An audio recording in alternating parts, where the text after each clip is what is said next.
मौलाना एक सवाल है आपसे। जनाब मुनव्वर राना साहब ने लखनऊ के उलमाए किराम को बेईमान कहा है, रिश्वतखोर कहा है, ये कहाँ तक सही है?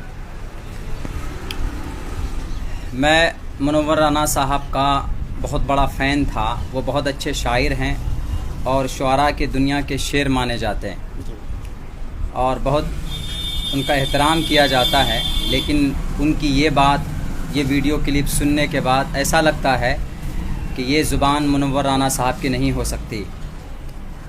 उनके पीछे कोई साजिश और कोई और ज़ुबान उनकी है लेकिन अल्फाज किसी और के हैं।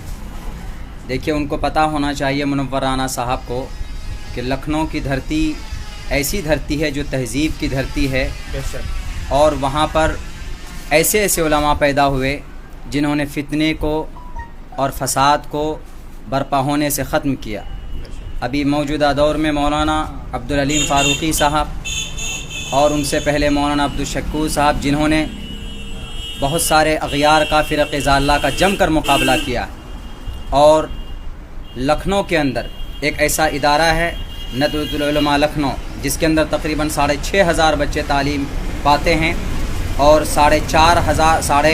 तकरीबन 4,000 बच्चे अंडर ग्रेजुएट्स हैं और 1,400-1,500 बच्चे तकरीबन ग्रेजुएट की तालीम हासिल करते हैं वहाँ से। और वहाँ से तालीम याफ्ता अपनी सनद लेकर निकल कर दुनिया के कोने कोने के अंदर जाकर अपनी तालीमी सरगर्मी वो लोग कर रहे हैं, लोग उनसे इस्तिफ़ादा करते हैं। लेकिन उनका ये कहना कि उलमा लखनऊ के उलमाए किराम बेईमान हैं, मैं समझता हूँ कि ये बहुत ही घटिया सोच है और बहुत बुरे अल्फाज हैं। ये तौहीन आमेज़ कलिमात उनको वापस लेना चाहिए। देखिए, उलमाए किराम वारिसीन अंबिया होते हैं। अगर उलमा हैं तो इस धरती पर हमारी शरीयत है, हम अल्लाह को पहचान सकते हैं। अगर उलमा नहीं हैं तो हम अपनी शरीयत को, अपने अल्लाह को और अपने कुरान को, इंसानियत को हम नहीं पहचान सकते हैं। किसी भी धर्म का धर्म गुरु अगर ख़त्म हो जाए तो उस धर्म की जो सही तालीम है वो कौम तक, समाज तक नहीं पहुंच सकती। उलमाए किराम वो होते हैं जो अल्लाह के और रसूल के फ़रमान को पहुंचाते हैं हम तक, आवाम तक। और ख़ुद उनको मालूम होना चाहिए कि अल्लाह ने उलमाए किराम की फ़जीलत बयान की, इन्नमा यख्शल्लाह मिन इबादिल उलमा। जिन उलमाए किराम की फ़जीलत को अल्लाह ने बयान किया हो और वो उन उलमाए किराम को कहते हैं कि ये बेईमान हो चुके हैं। हाँ, एक आध हो सकते हैं, पूरे लखनऊ शहर के उलमाए किराम को बेईमान कहना ये मेरे समझ से बाहर की बात है। और दूसरी बात ये,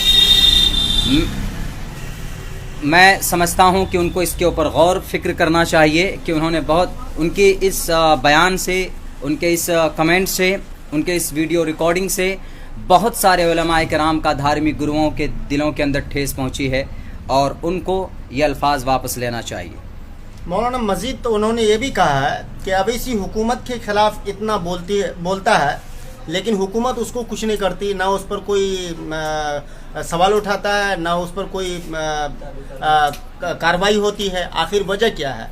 भाई, कार्रवाई उस पर होती है जो मुजरिम होता है, सज़ा उसको दी जाती है, जेल के अंदर उसको डाला जाता है जो मुजरिम होता है, क्रिमिनल होता है। आप ही मिसाल के तौर पर आप कोई जुर्म करेंगे तब आपके ऊपर FIR होगा, तब आपको जेल के सलाखों के अंदर डाला जाएगा। ये संविधान, ये कानून है इस देश का।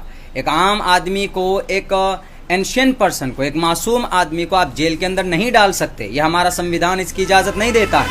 बैरिस्टर असदुद्दीन अवैसी साहब के अंदर ऐसा कोई एलिगेशंस नहीं है, उनके ऊपर कोई FIR नहीं है ज़ाती तौर पर, तो उनको कैसे जेल के अंदर ठूंसेगी? और वो जब भी बात करते हैं तो संविधान की बात करते हैं, प्रियाम्बुल की बात करते हैं।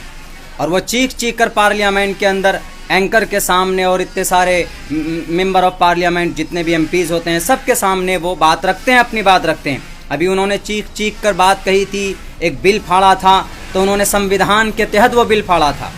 और पता होना चाहिए कि अभी जो उन्होंने एक CAA सिटीज़न अमेंडमेंट एक्ट का जो उन्होंने विरोध किया था पुरजोर लफ्ज़ों के अंदर, तो उन्होंने संविधान के तहत रहकर किया था, चूँकि आर्टिकल 14 का वायलेशन हो रहा था। आर्टिकल 14 में लिखा इक्वलिटी बिफोर लॉ और the equal protection of the laws within the territory of India. इस आर्टिकल के तहत उन्होंने अपनी बात रखी थी वहाँ पे। वो असंविधानिक, इल्लीगल कोई काम नहीं करते हैं, उनके ऊपर कोई आरोप नहीं है, वो सब के लीडर हैं। बल्कि यूँ कहिए कि इस देश के, हमारे भारत के, हमारे हिंदुस्तान के आन बान शान है, हमारे संविधान के रखवाले हैं, संविधान की बात करते हैं। तो उनके ऊपर जो आदमी किसी के ऊपर कोई एलिगेशन से नहीं होगा, तो कौन जाएगा उसके हाथ में हथकड़ी डालने के लिए। वो सब की बात करते हैं, सबको साथ लेकर चलने की बात करते हैं। इसीलिए उनकी ये बात भी बिल्कुल गलत है। इस देश के माइनॉरिटीज़ के, दलितों के, दबे कुचले लोगों के वो नेता हैं। वो सिर्फ मुसलमानों के नहीं, बल्कि एक तरह से कहिए कि सेक्युलर वो नेता हैं। आप किसको सेक्युलर कहेंगे? सारे लोग तो सेक्युलर के नाम ले लेकर के धज्जियाँ उड़ा दिया है सेक्युलर का। बड़ी बड़ी पार्टियां जो सेक्युलर के नाम पर सेक्युलर वोट लेते हैं और उन्हीं की पीठ में छुरा घोंप देते हैं। मैं उनके इस बात से मुत्तफिक नहीं हूँ।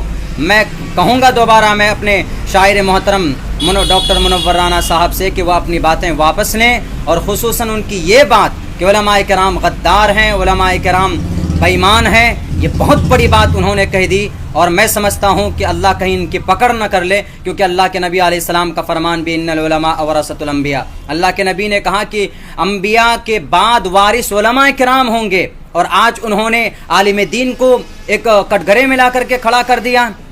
नदवे दारुल नदवतुल उलमा लखनऊ के अंदर एक ऐसा इदारा है जो 126 साल से तालीमी मैदान के अंदर कार्यरत है और रवां दवां है, उसका फैज़ पूरी दुनिया को पहुंच रहा है। इसलिए मैं उनसे गुजारिश करूंगा कि आप अपनी बातों को वापस लीजिए, और आपकी वजह से उलमाए किराम को तकलीफ़ पहुंची है, खुदारा आप ऐसी बातें ना करें जो किसी धार्मिक गुरु को ठेस पहुंचे, समाज के अंदर एक इंतशार पैदा हो। मैं उनसे यही गुजारिश करूंगा कि इस तरह की बातें आप अगर कह रहे हैं तो भाई आपको रियलाइज़ होना चाहिए, आपको एहसास होना चाहिए, या अगर आप की ज़ुबान है किसी और की बात है तो अपने ईमान को इतने सस्ते दाम के अंदर मत भेजिए कि जिन उलमाए किराम की वजह से आपकी शरीयत मौजूद है, अल्लाह का कानून, अल्लाह के अहकाम आप तक पहुँचते हैं, उन उलमाए किराम को आप बेईमान नहीं कह सकते।